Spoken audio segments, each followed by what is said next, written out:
Hi, it's Chris with Implied Music. One of the Western ideals of beauty has to do with symmetry. And there are several important types of symmetry that we talk about in music. Let's take a look at them today.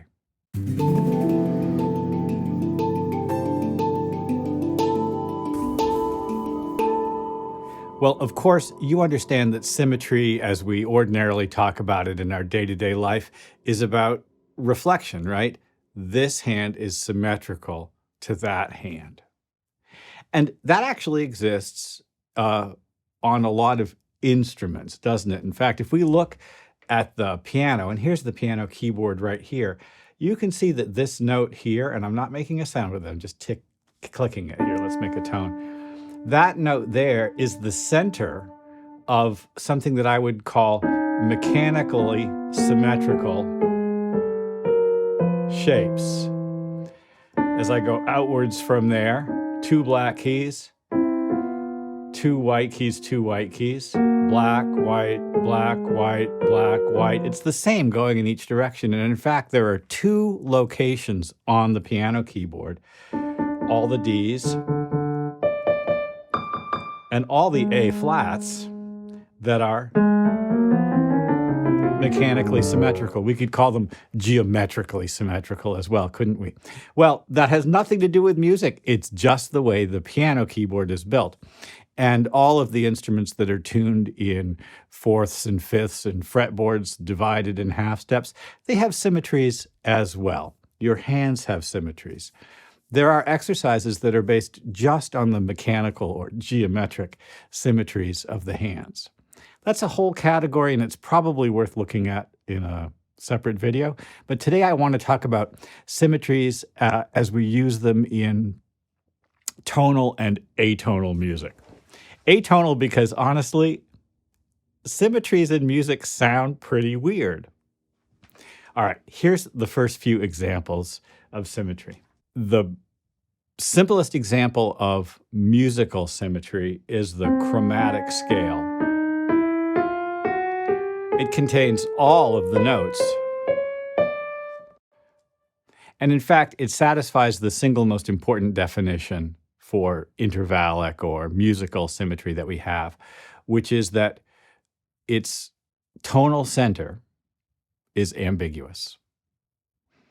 What's the tonal center of a chromatic scale? I can't tell because it's nothing but leading tones, right? We can't tell what it is. Well, there are a number of other symmetrical scales. Moving out from half steps, there are two scales that are built entirely of whole steps. They also have no tonal center.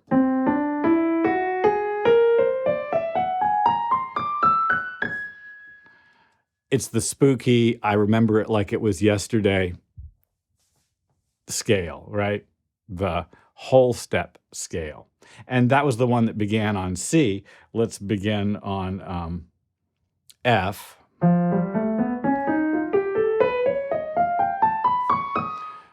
They're right next to each other, right? Interleaved like that. In fact, this scale, the whole step scale,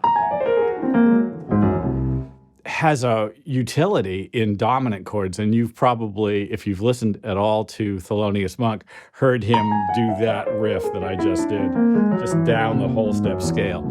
And that whole step scale actually contains in it the notes of a number of dominant chords. A number. It's got a root third and flat seven of a dominant chord on every one of the scale degrees. And it makes it a really fun scale to just kind of drop in as a gesture. If you've studied diminished chords or augmented chords, you know that these scales and chords are related. Here, I'm going to go whole step, half step, whole step, half step, whole step, half step, whole step, half step.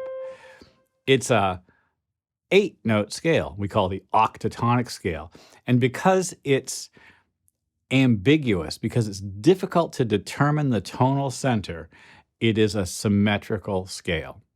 You can think of it as being kind of like two interlocking diminished chords, right? This one and this one. next to each other by a whole step. Now, as it happens, that octatonic scale or the diminished scale can be like started in a slightly different place. The half step, whole step diminished scale. And that scale is awesome with dominant chords too.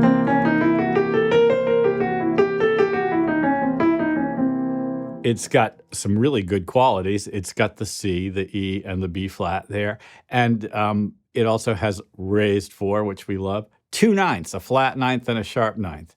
So it's got a spiky quality.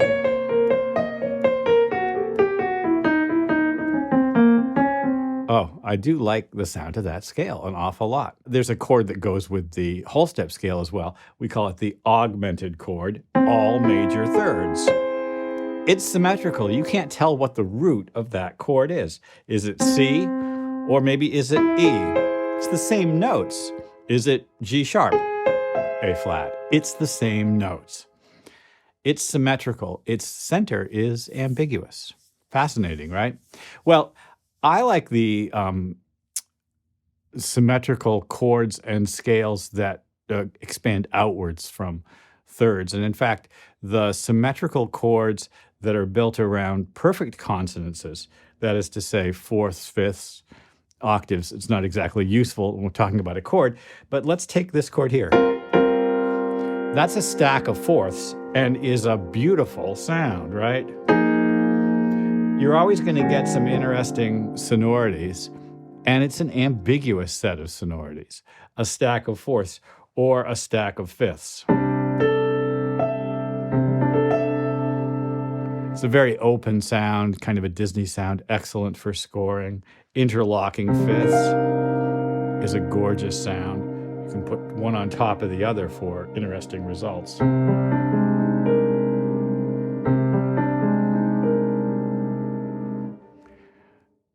Symmetrical chords don't land us strongly in any diatonic system. Of course they don't.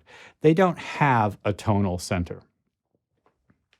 Now, the use of symmetry in melody is a very deep idea. Imagine, for instance, a melody which leaps up a third and then steps up and then steps back down again. So something like this.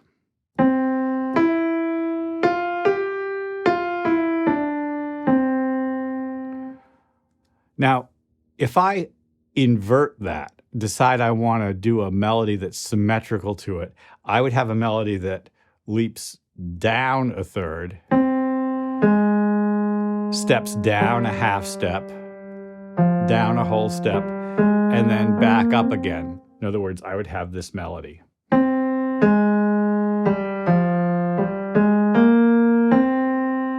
And together, it would sound like this.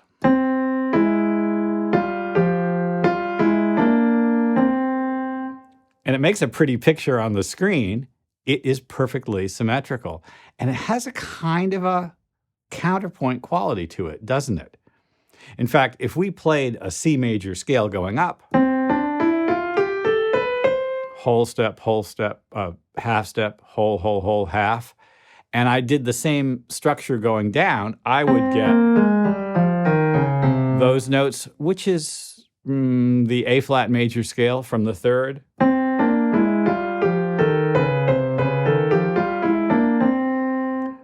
Perfectly symmetrical on the screen, strangely satisfying, but definitely dissonant as counterpoint to our ears. The use of symmetrical counterpoint is a great trick. Now, this is my last thing I'm going to say. All right, I'm going to go too far. I'm going to say this anyway. The axis of symmetry of that was the C. In other words, the mirror was placed at the C, same above as below. But if I placed the mirror in a different location, I could have something that was symmetrical and I'd wind up with a really different effect. In fact, the axis of symmetry does not have to be steady. It can be at any angle you'd like, resulting in some really dynamic, surprising, and always pretty dissonant counterpoint. And this has been explored in a number of 20th century composers' work. It's worth looking up a little bit more. Symmetrical counterpoint. You can just look that up and go nuts.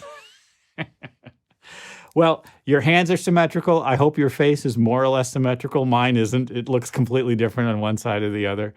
The piano keyboard has points of symmetry. Many instruments do as well.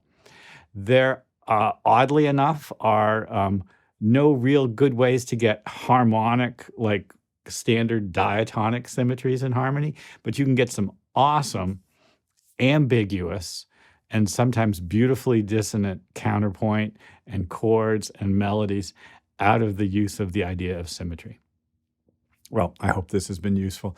Like and subscribe and ding the bell. You'll be notified when I do my videos, and I will see you next time.